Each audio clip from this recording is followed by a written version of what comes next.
اعوذ باللہ من الشیطان الرجیم بسم اللہ الرحمن الرحیم خیرکم من تعلم القرآن وعلمہ السلام علیکم ورحمۃ اللہ وبرکاتہ۔ اسلامک ٹیچر چینل کے ساتھ میں ہوں آپ کا میزبان نثار احمد۔ امید ہے کہ آپ سب خیر و عافیت سے ہوں گے۔ اللہ تعالیٰ سے دعا ہے کہ اللہ تعالیٰ ہم سب کو دین کو صحیح معنوں میں سیکھنے، سمجھنے اور اس پر عمل کرنے کی توفیق عطا فرمائے، آمین۔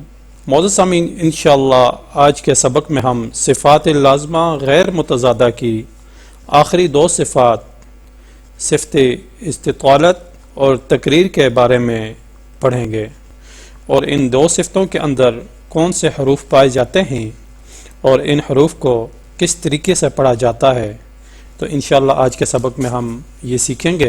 معزز سامعین، اگر آپ نے ابھی تک اسلامک ٹیچر چینل سبسکرائب نہیں کیا تو براہ کرم آپ سب سے پہلے اسلامک ٹیچر چینل کو ضرور سبسکرائب کریں۔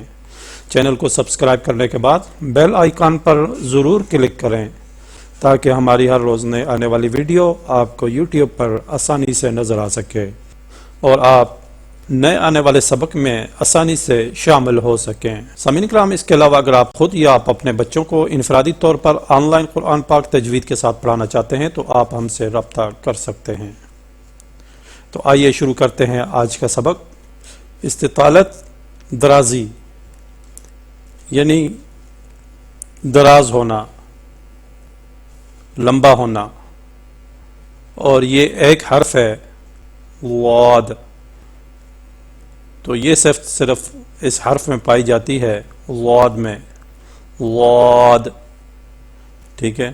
یعنی اس کے ادا کرتے وقت مخرج میں خافت اللسان کے شروع سے آخر تک آواز کو امتداد یعنی درازی رہتی ہے، یعنی واد کے ادا کرتے وقت آواز آہستہ آہستہ لمبی ہوتی جاتی ہے اور مخرج کے آخر تک پہنچ جاتی ہے۔ جس طرح واد کا مخرج ہے کہ زبان کی سائڈ جب اوپر کی 5 داڑوں کے ساتھ لگے تو واد ادا ہوتا ہے، اور واد تمام حروف میں مشکل ترین حرف ہے۔ یہ جب ہم ادا کرتے ہیں تو یہ مشکل سے ادا ہوتا ہے، اس کو مخرج سے ادا کرنا مشکل ہوتا ہے۔ جتنے بھی حروف ہیں سب سے مشکل ترین لفظ واد ہے۔ اس کی آواز دال کی آواز کے ساتھ ہرگز نہیں ملتی، کیونکہ دال میں زبان کی نوک دانتوں کے ساتھ ٹچ ہوتی ہے، جبکہ واد میں زبان کی نوک کسی جگہ ٹچ نہیں ہوتی۔ یہ دیکھیں آپ تصویر میں، یہ جو گرین ہے، ٹھیک ہے، زبان کی سائیڈ ہے، تو یہ زبان کی سائیڈ جب اوپر کی داڑوں کے ساتھ، یہ دیکھیں یہ داڑیں ہیں، 5 داڑیں ہوتی ہیں ایک سائیڈ پہ، ٹھیک ہے، ضواحک، طواحن اور نواجز، یہ 5 داڑیں ہیں، تو ان کے ساتھ جب زبان کی سائڈ لگے گی تو واد ادا ہوتا ہے، اور اس کو ادا کرتے ہوئے اس کا مخرج جو ہے لمبا ہو جاتا ہے، ٹھیک ہے، دراز ہو جاتا ہے، ٹھیک ہے، آہستہ آہستہ اس کی آواز جو ہے لمبی ہو جاتی ہے، واد، واد، واد، ٹھیک ہے۔ یہاں سے یہ دیکھیں کہ آواز جو ہے سائڈ سے شروع ہوتی ہے، وہ جب آپ ٹچ کرتے ہیں جو زبان کی سائڈ ہے، وہ داڑوں، اوپر والی داڑوں کے ساتھ آپ ٹچ کریں گے تو آواز آہستہ آہستہ لمبی ہوتی جائے گی، واد،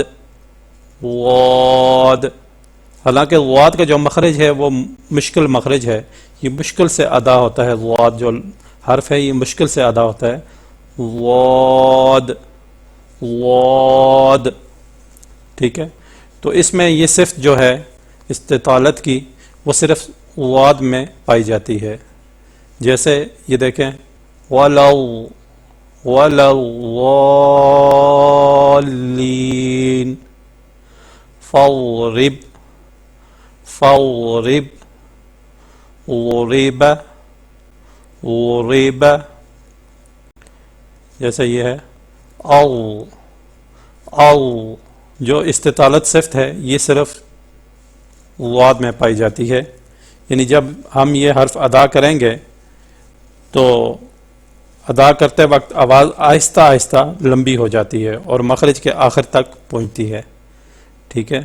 آئیے ابھی پڑھتے ہیں صفات لازمہ غیر متضادہ کی آخری صفت تقریر کے بارے میں۔ تقریر کپ کپی، اور یہ ایک حرف ہے جس میں تقریر کی صفت پائی جاتی ہے، وہ ہے را۔ را میں تقریر کی صفت پائی جاتی ہے، یعنی اس کے ادا کرتے وقت آواز میں ریشہ لرزہ پیدا ہوتا ہے اور آواز میں تکرار کی مشابہت پیدا ہو جاتی ہے۔ یعنی را کے ادا کرتے وقت زبان میں ایک طرح کی کپ کپی اور لرزے کا پایا جانا، جس سے را کی آواز دوہری جیسی معلوم ہو، ٹھیک ہے، لیکن واقعہ میں دوہری نہیں ہوتی، آہستہ آہستہ لمبی ہوتی جاتی ہے اور مخرج کے آخر تک پہنچ جاتی ہے۔ وا وا وا، ٹھیک ہے، آہستہ آہستہ لمبی ہوتی جاتی ہے اور مخرج کے آخر تک پہنچ جاتی ہے۔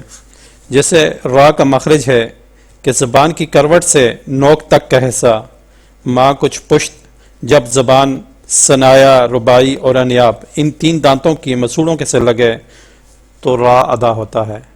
یہ دیکھیں، یہ سامنے جو دانت ہیں، ثنایا، رباعی اور انیاب، ٹھیک ہے، ثنایا بالکل سامنے والے جو دانت ہوتا ہے اس کو ثنایا کہتے ہیں، اس کے ساتھ رباعی ہوتا ہے اور اس کے ساتھ انیاب ہوتا ہے۔ زبان کی نوک مع پشت، یعنی تھوڑا سا جو پشت زبان کی ہوتی ہے نیچے والا حصہ، وہ بھی تھوڑی سی لگے ان دانتوں کے مسوڑوں کے ساتھ، ان تین دانتوں کے مسوڑوں کے ساتھ لگے گی تو را ادا ہوگا۔ را را را، ٹھیک ہے۔ تو یہ صفت جو ہے تقریر اس حرف میں پائی جاتی ہے، را میں، یعنی را کے ادا کرتے وقت آواز میں ریشہ لرزہ پیدا ہو جاتا ہے، ایک قسم کا لرزہ پیدا ہو جاتا ہے اور آواز میں تکرار کی مشابہت پیدا ہو جاتی ہے، ٹھیک ہے، کیونکہ را کے اندر یہ صفت تقریر موجود رہتی ہے۔ کپ کپی ہونا یا تکرار کہہ سکتے ہیں۔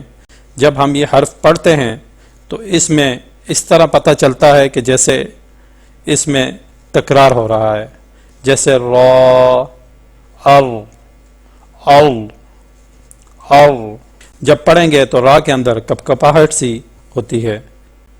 جب ہم لفظ میں پڑھیں گے تو جیسے یہ دیکھیں، ارسل ارسل ارسل۔ معزز سامعین، آج کا سبق یہی تھا، امید ہے کہ آپ کو سمجھ آئی ہوگی۔ کل انشاءاللہ ہم صفات عارضہ کے بارے میں پڑھیں گے، تو کل تک مجھے اجازت دیجیے۔ اللہ تعالیٰ سے دعا ہے کہ اللہ تعالیٰ ہم سب کو قرآن پاک کو صحیح معنوں میں سیکھنے، سمجھنے اور اس پر عمل کرنے کی توفیق عطا فرمائے، آمین۔ وآخر دعوانا ان الحمد للہ رب العالمین۔